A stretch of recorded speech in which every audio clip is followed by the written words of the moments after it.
GCSE question of the week, week 23. Here are two number cards, A and B. 20% of A equals 36. 15% of B equals 30. Find B minus A. Okay, right, well hopefully you're not going to fall into the trap of finding 20% of 36 here. That's not what it's asking us to do. This says 20% of A equals 36. So presumably A's got to be bigger than 36, because 20% of A is 36. How many times bigger? Well, if 20% of A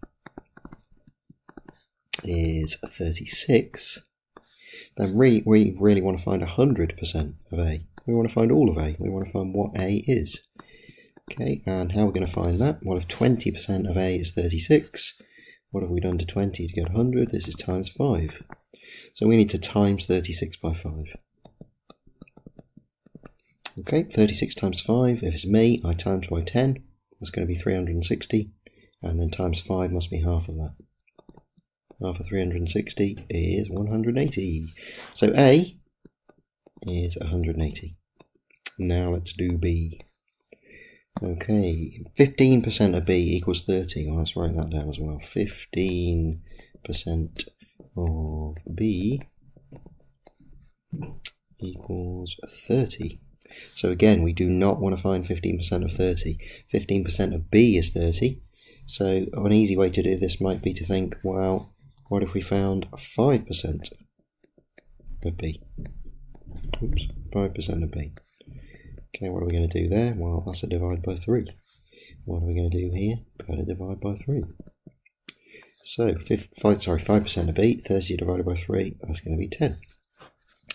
Then we could find 10% of B and multiply by 10, or we could just do this in one go. We really want to find 100% of B. And what do we do to the 5 to 100? We multiply by 20. So better do that here. Times by 20. What's 10 times 20? That's going to be 200. So I think B is 200. Okay, A is 180, B is 200. Find B minus A.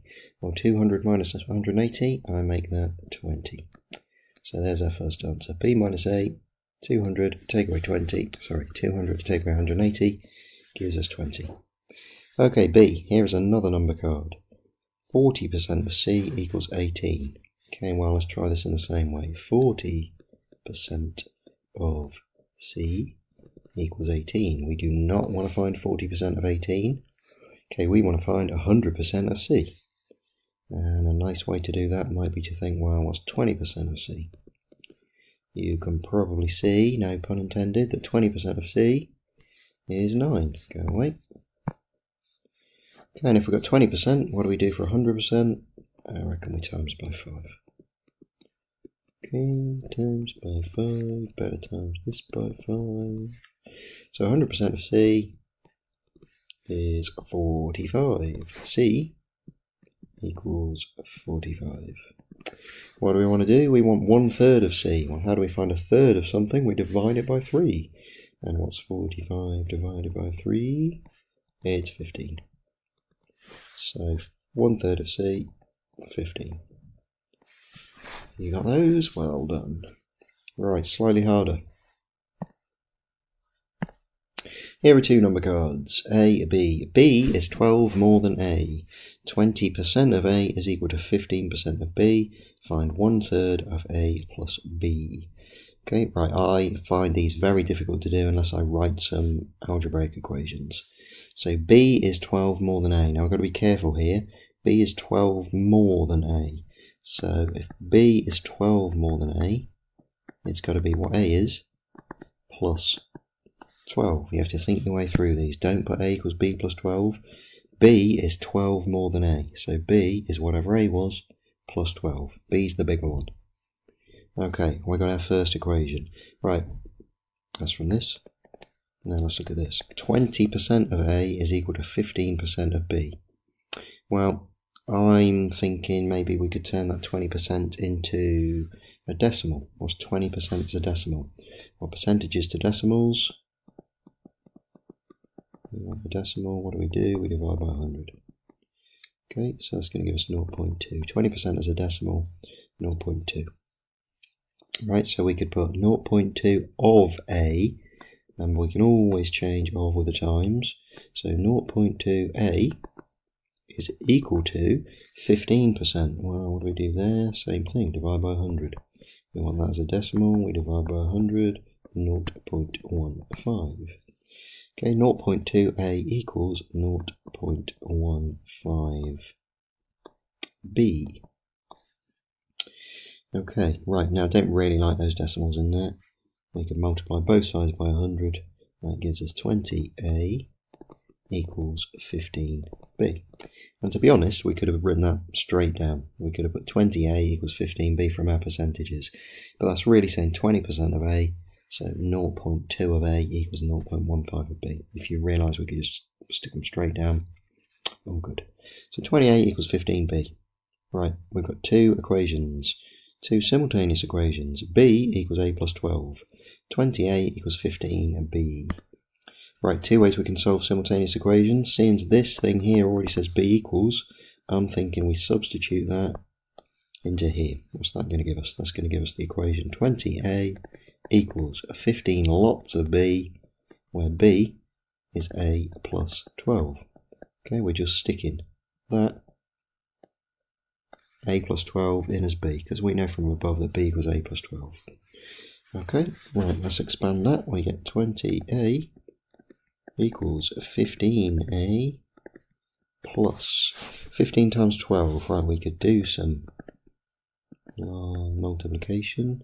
Or we could say 10 times 12, that's 120.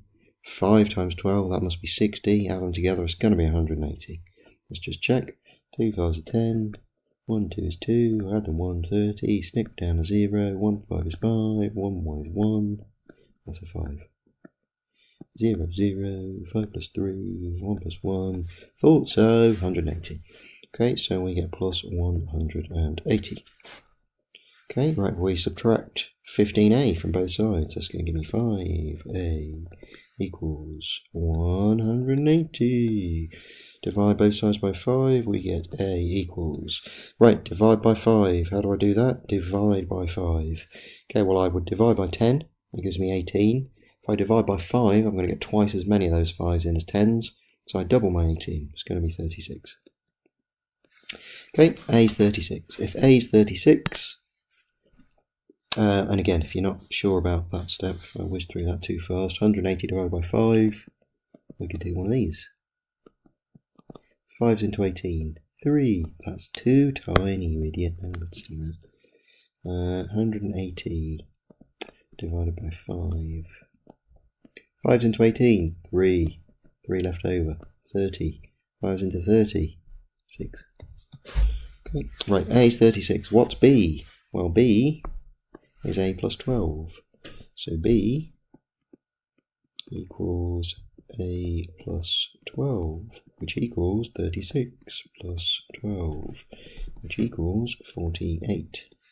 B equals 48. Right, what are we going to do? Find 1/3 of A plus B. So we want 1/3 of A plus B. A is 36, and B is 48. 40 plus 30 is 70. 8 plus 6 is 14. I think that might be 84. We want 1/3 of 84. How do we do that? We do 84 divided by 3. Okay, now either you can spot straight away. That's going to be 28. Or, if you're not sure about that, we could do another one of these. 84 divided by 3. 3's into 8 go 2. 2 left over. 3's into 24 go 8. And we get 28. So 1/3 of A plus B is 28. See you next time.